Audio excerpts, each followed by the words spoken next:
सर्वे भवन्तु सुखिनः सर्वे सन्तु निरामया सर्वे भद्राणि पश्यन्तु मा कश्चित् दुःखभाग् भवेत्। ॐ शान्तिः शान्तिः शान्तिः। All the respected dignitaries present here online, all the respected teachers, invited guests, dear friends. It's a great pleasure meeting you this afternoon, though virtually. Actually would have been better, but something is better than nothing. And we have been listening to very beautiful speeches, very important for the company secretaries all over the country. Now, let us diverse a little. I have been given the topic, the challenges of life and the role of teachers. I will try to combine the two. The role of teachers is to enable the students to face the challenges of life. How? First of all, let us know what is challenge of life. Challenges of life, first of all, we must understand what is life. Swami Vivekananda, before going to America, he was traveling all over the country. At that time, the king of Khetri, Maharaja of Khetri, Ajit Singh Ji, became his disciple. And once they were just going through the forest, and suddenly the Maharaja asked the question, Swamiji, what is life? Swamiji immediately replied, my dear prince, life is nothing but the unfoldment of a being under the circumstances trying to press it down. Life is nothing but the struggle. Life is struggle. When there is no life, when there is no struggle, there is no life. And another equation Swami Vivekananda gives is that greater the struggle, the greater the person who comes out of it. You must come out of it. Once you come out of it, you will be a greater person. So if you give an examination of graduation, you get graduation certificate, graduation degree. But if you go for still harder examination, then you get post-graduation certificate, post-graduation degree. It all depends what do you want. In the life also, if you really want to become great, you have to pay the price of it. The price is to face the challenges boldly, squarely. This lesson was learned by Swami Vivekananda when he was traveling all over the country. As I told you, when he was traveling, he had gone to Varanasi and he went to have darshan of Durga Devi. After having his darshan, he was coming out of the Durga temple in Varanasi. Suddenly, a few monkeys started chasing him. Very big sized monkeys, very fearful. So Swamiji started running and the monkeys started running after him. For some time it went on. Now Swamiji became tired. On one side there was a pond, another side was the wall. And so there was no way. And now he was not able to run. What to do? At that time, he heard a voice of an old monk shouting, "Hey, daro mat, bandar ka samna karo." When he heard like this, he just stopped, looked back, and he had a stick. He just turned around the stick like that, and all the monkeys fled. Then later on, while delivering his lecture in America, he said, that day, I learned one of the greatest lessons of my life. And what is that? Face the brutes, face the animals, face the monkeys, face the difficulties of life. Difficulties will come. If you face them boldly, difficulties will run away. And if you are afraid, difficulties will follow you, make you more and more afraid. So face the difficulties squarely, boldly. Be like lions, don't be like sheep. He used to give this example. When he was delivering his lecture in Chicago, in the Parliament of World Religion, he told about the story while talking about Hinduism. He quoted the very beautiful shloka from the Shweta Upanishad.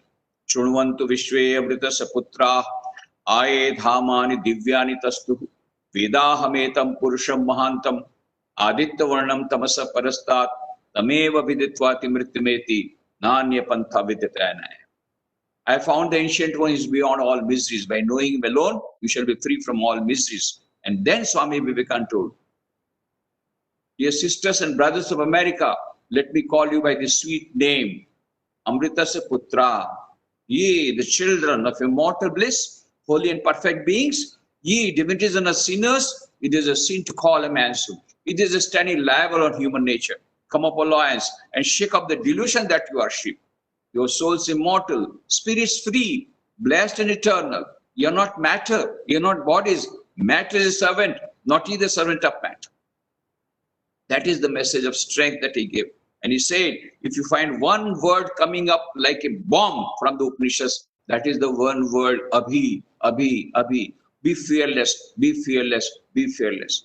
And then he told them the story of the lioness and the sheep, how a lioness was going along the forest, and there was a flock of sheep, and in order to cross this flock of sheep, the lioness jumped. She was pregnant at that time, and so she gave birth to a small lion cub, and the lioness went to the other side and became unconscious, and then later on she died. Now this small cub started weeping because it had lost its mother. So the mother of the sheep started taking care of that small lion cub. And this small lion cub started going along in the forest along with the sheep, eating grass like them, bleating like them, playing with them, and so on it went on.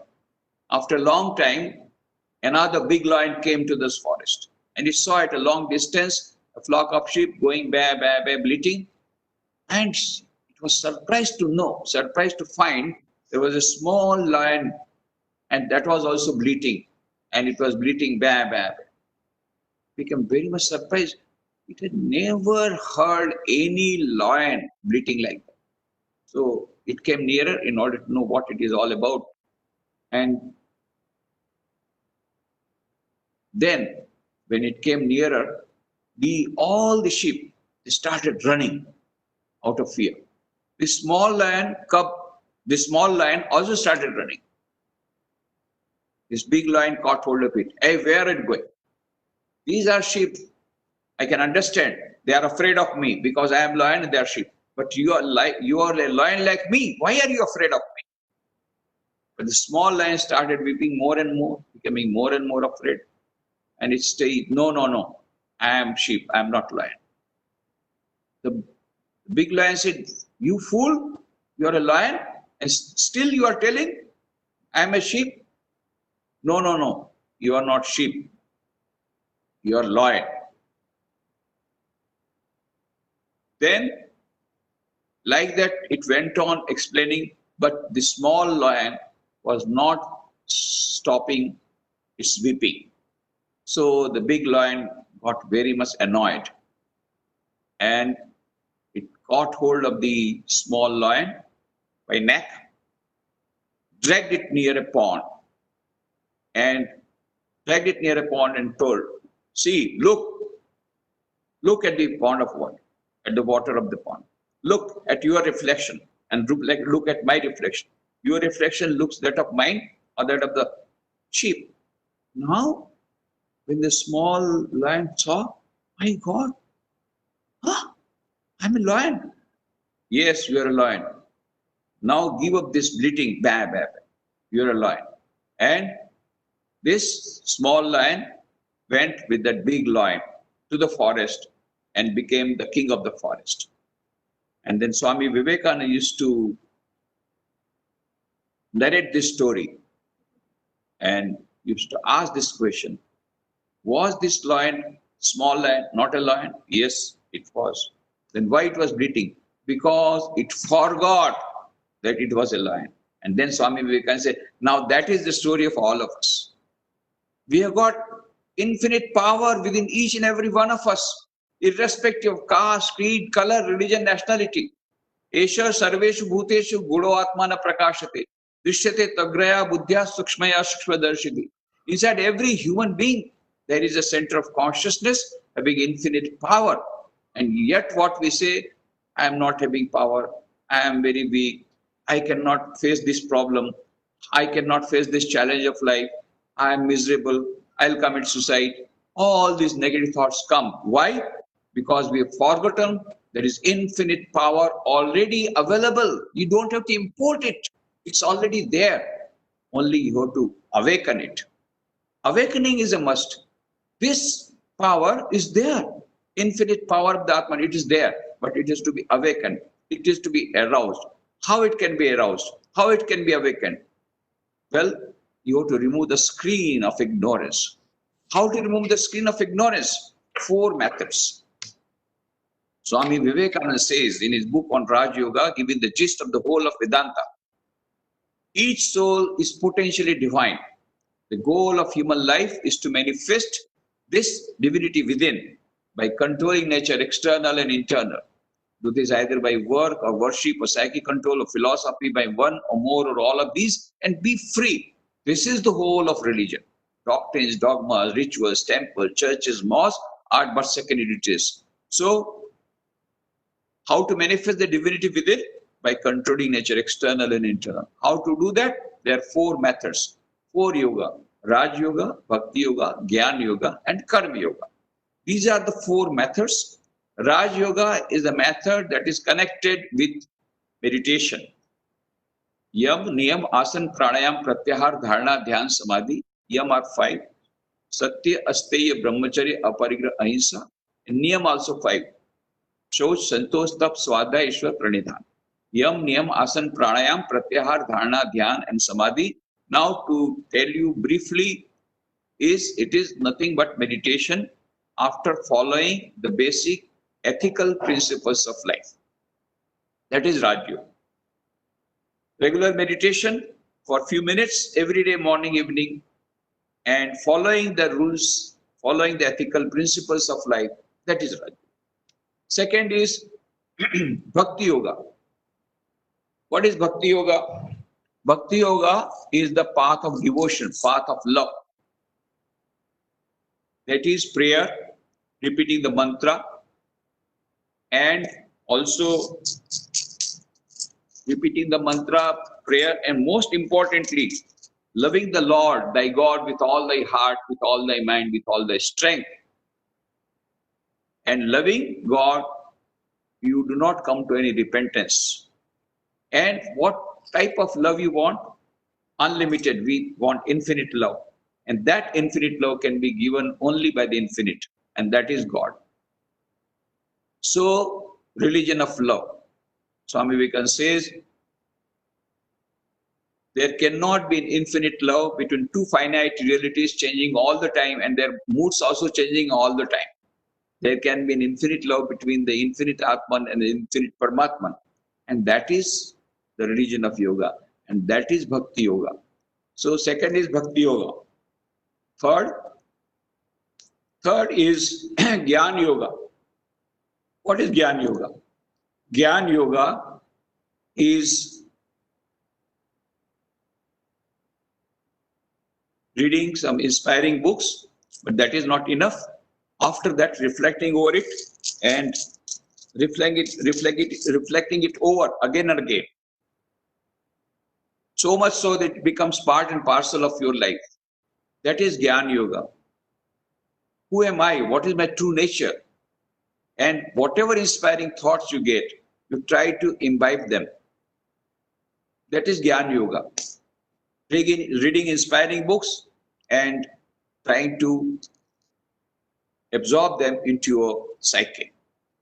Fourth is Karma Yoga, the path of action, the path of unselfish service. This brings us very close to the divinity. This brings us very close to the infinite power. When Swami Vivekananda went to America, at that time, the richest person of the world was John D. Rockefeller, the emperor of petroleum industry. At that time, in 1894, he was passing through a very bad phase. His hair had gone, he had become bald, he had become emaciated. So somebody suggested, why don't you go and meet an Indian yogi who has come from an Indian yogi and get his advice. Rockefeller said, what? I to go to a beggar? No, I will not go. You know, we are all beggars. We live on charity. So he did not go. But one fine morning, Rockefeller came to the place where Swami Vivekananda was staying. He called the bell, the butler opened the door. He went inside. The butler told him to sit in the drawing room, but he was so impatient, restless. Without being announced, he went to the study room of Swami Vivekananda. And as you know, Swami Vivekananda had a tremendous power of concentration. He will do one thing at a time. He was so fully absorbed, he did not notice Rockefeller coming. So Rockefeller stood for some time, and Swamiji was reading the book fully absorbed. Afterwards, Rockefeller just knocked at the table, and then Rockefeller looked up. Then Swami Vivekananda looked up. Then Rockefeller said, I am Rockefeller. And Swami Vivekananda asked, what do you want? Now, Rockefeller was not prepared for this type of treatment. Rockefeller means the President of America would get up from his seat and greet him. And here is the beggar sitting in his chair and asking, what do you want? He became very much annoyed. He said, I don't want anything. Then Swamiji asked, then why have you come? Now he had no reply, because he had come without invitation. Then Swami Vivekananda said, my dear Rockefeller, I know why you have come. You come here because you do not have peace of mind. And then he started narrating many incidents from the life of Rockefeller, which no one else knew except Rockefeller. Then he became very much excited. He said, who has told all these things to you? Swami Vivekananda smiled and said, do you think it is necessary? I can see through your mind as I can see through a glass almirah. And then Swami Vivekananda said, my dear Rockefeller, I will give you a piece of advice. Remember, you are not the owner of your wealth. You are only a custodian of your wealth. Utilize this money for removing the sufferings of millions of people. Immediately you'll get peace of mind. And there is no way by which you can get peace of mind. So Rockefeller was not prepared to listen to anybody's advice, least of all from a beggar, and became very much annoyed. And he left the place abruptly, as abruptly he had come. But after a few days again he came, similar fashion, called the bell, the butler opened the door, he went inside, Swamiji was not in his drawing room, he went to the study room, Swamiji was fully absorbed. Again he knocked at the table. And then Swamiji looked up. Then Rockefeller put a piece of paper in which he had made an announcement of a very huge donation for a public cause. When Swami Vivekananda read it, Rockefeller said, now you must thank me. I followed your advice. Swamiji said, well, it is for you to thank me. Why did he say like that? Because by following his advice, you would get peace of mind, which cannot be purchased by millions of dollars in the market. Afterwards, Rockefeller went on to make many donations, and he started this Rockefeller Foundation, out of which many researches have been done. David Baldock made a research of the drought-resistant wheat, which saved millions of people from starvation. So this is the fourth side. This is Karma Yoga. With Karma Yoga, it is a double advantage. The person whom you are serving is also served, but more importantly, your heart becomes pure. And when your heart becomes pure, you manifest the divinity, and that infinite power is at your call. So these are the four methods: Raj Yoga, Bhakti Yoga, Jnana Yoga, and Karma Yoga. When we practice these four yogas in our daily life, gradually this power is manifested, the spiritual power is manifested, in the language of the modern science, this is nothing but the development of SQ. As you know, that now they say that if you really want to face the challenges of life, if you really want success, long-term success, and if you really want to digest the failures that come, that are part and parcel of our life, you must have not only IQ, EQ, but SQ also. That is what the modern science says. Dana Zohar, she is a professor in Oxford University. The name of the book is SQ, Spiritual Intelligence, the Ultimate Intelligence, where she says neurologically, physiologically, biologically, psychologically, from every point of view, there is a concluding evidence. There is something called SQ, which is the basis of both IQ and EQ. And what is IQ? IQ will tell you how to play the game of life. What is EQ? Emotional quotient, emotional intelligence. Daniel Goleman made a research in 1990 and said EQ is more important than IQ. What is EQ? EQ will tell you how to play the game of life under changed circumstances with changed strategies. What is SQ? SQ will tell you why to play the game of life. What is the purpose of life? Why we here on this earth? What do we want to achieve before we die? What is the ultimate aim of life? That will be told by SQ. So once we develop this SQ, we will be able to face all the problems of life squarely. Not only that, many of the problems of life will become insignificant for us. You know, when you are going by road, by car, lot of traffic jam. But if you go by flight, all these big houses, all these big cars, all this becomes so small. Similarly, when you take a flight, when you develop the spiritual quotient, then these problems of daily life, they will become insignificant. They will become very small, and you will be able to overcome. So, come up, alliance, and shake up the delusion that you are sheep.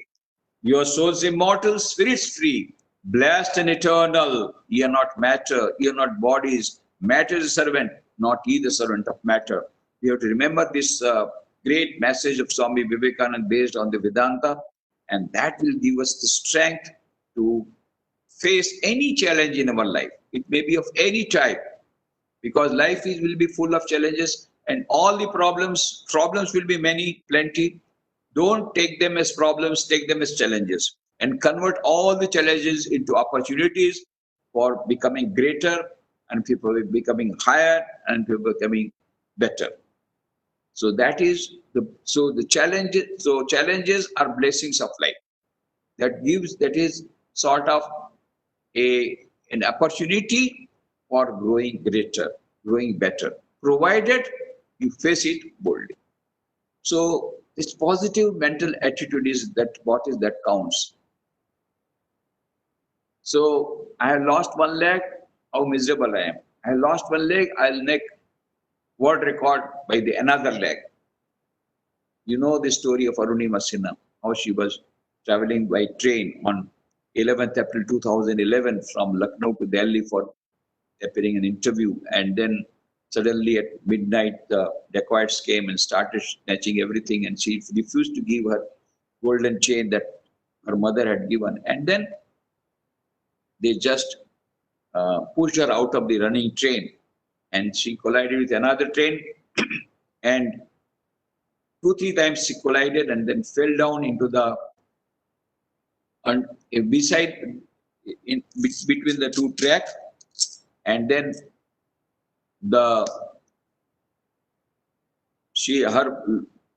her left leg below the knee was crushed. Whole night she was lying, weeping profusely, crying bitterly between the two tracks. 49 trains passed this end to that end, that end to this end, up and down.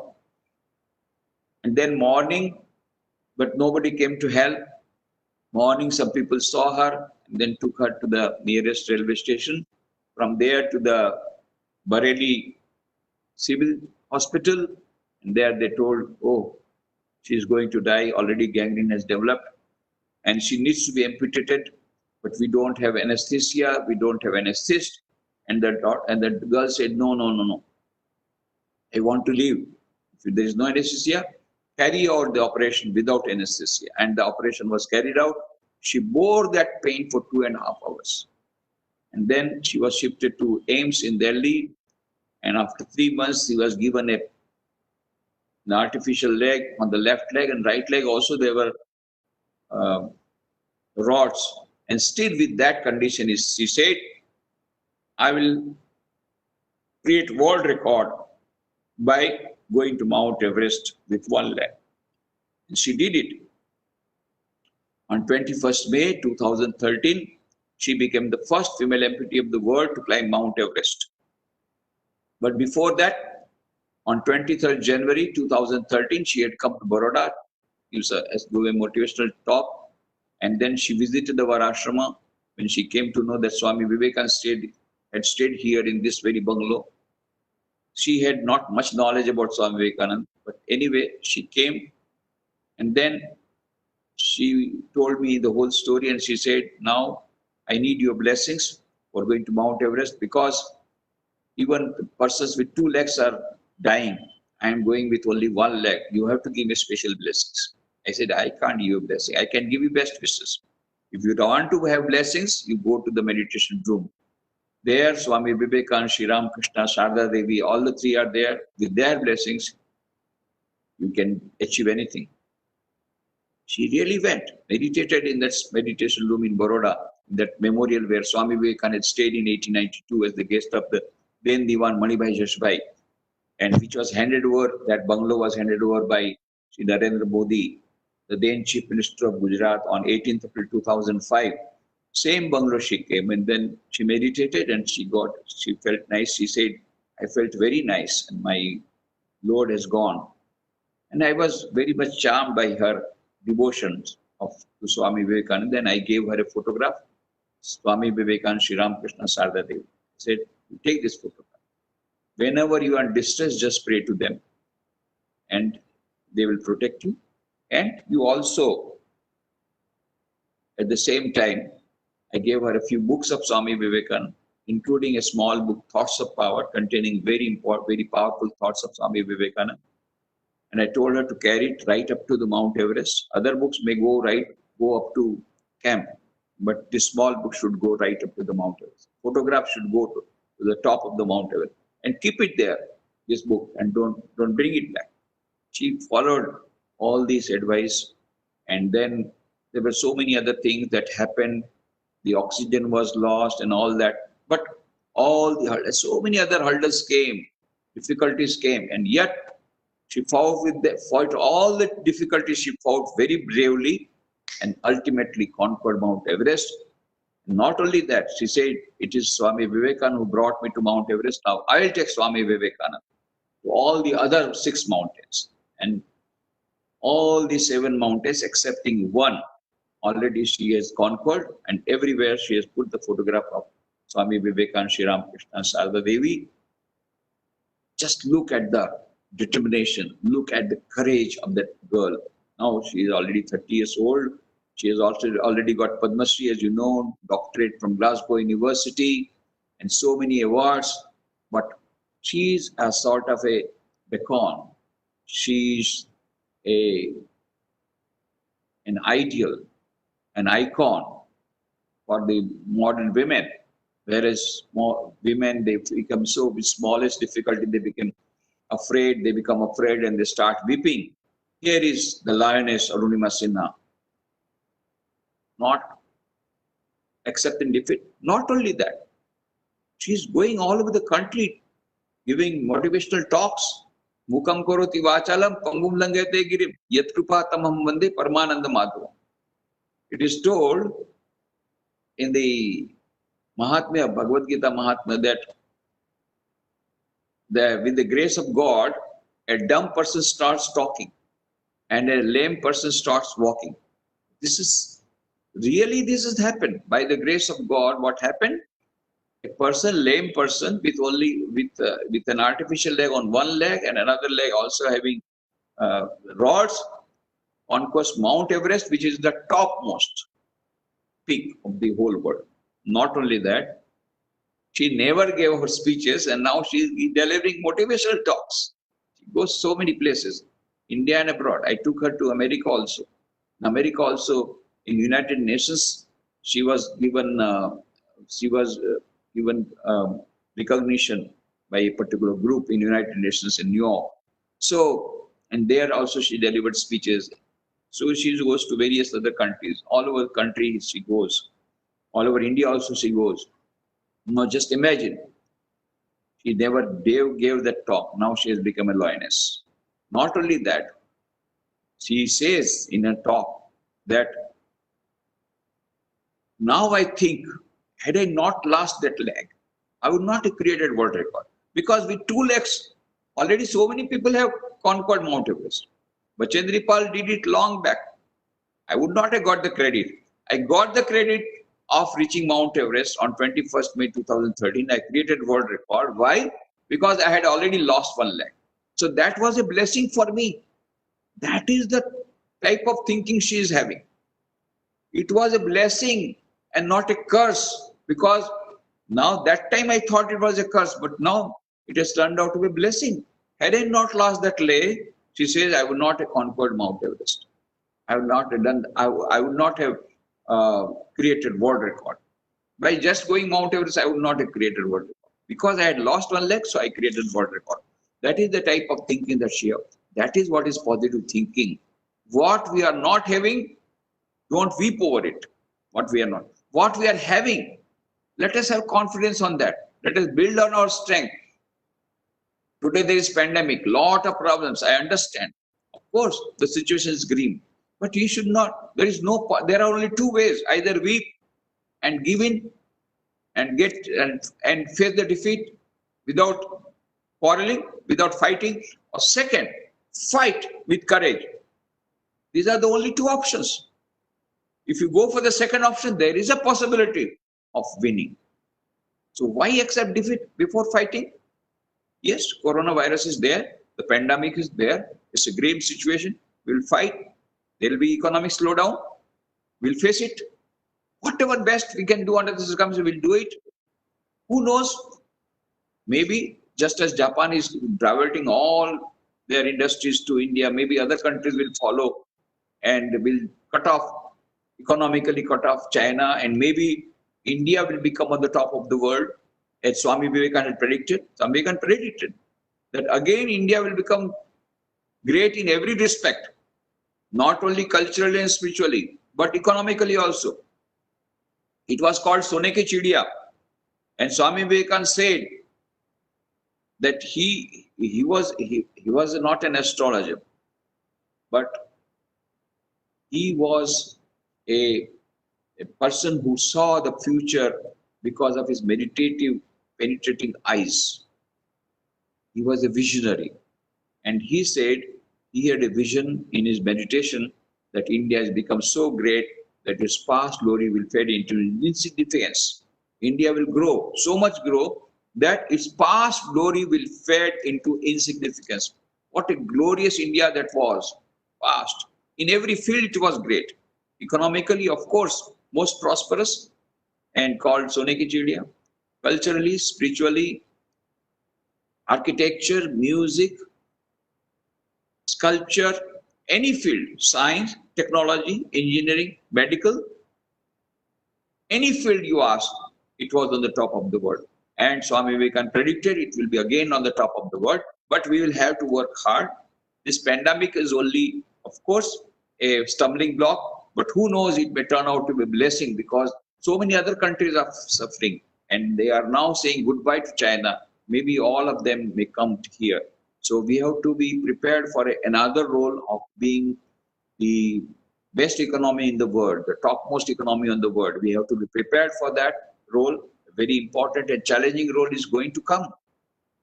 And we are going to grow it. There's every possibility after this temporary problem, of this problem of pandemic is over. After that, we may have to face the challenge of how to being on the top of the world. At the same time, so many other challenges will come when you're on the top of the world. There will be so much of expectation from all over the world, from India, and we have to meet that challenge. That challenge is also coming. And now what is teacher's role? The teacher's role is to prepare the young generation, to encourage them, to inspire them, to motivate them to face the challenges of life boldly, squarely, and to prepare them for bright future, for the role that there is going to play. This is what they are going to say. And that is why I say teachers have a very important role to play. Dr. Kalam says in his book, India 2020, Vision of the New Millennium, he says, if you are a teacher in whatever capacity you are, you have a very important role to play in making India a developed country. Why? Because more than anybody else, it is you who are shaping the future generations.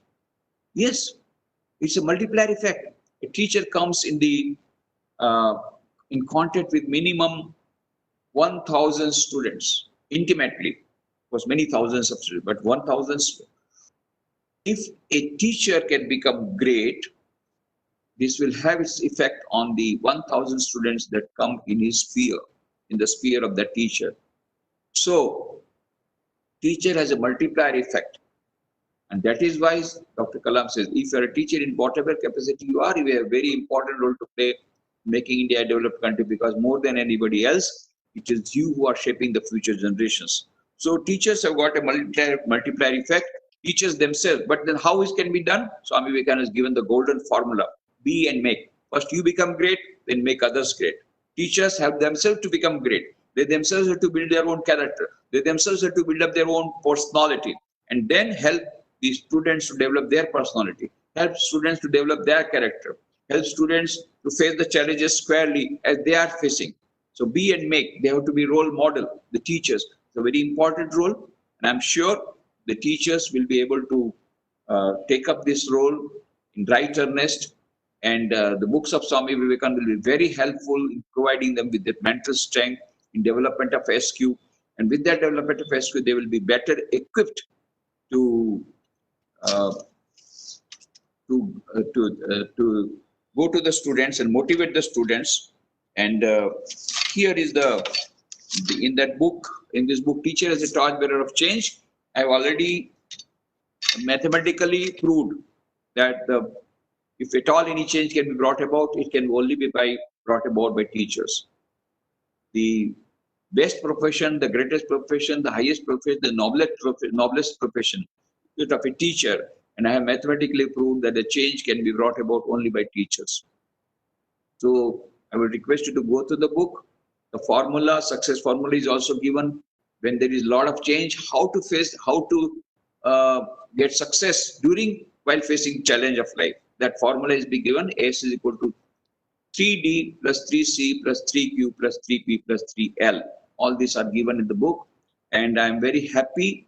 My time is ending, I think. It seems so. I was very happy to have talked to you, and I'm sure that some of the stray thoughts that I've given will enable the teachers to face the challenges themselves, and also enable them to prepare their students to face the challenges of life, and also to be a better teacher and a greater teacher. Thank you very much.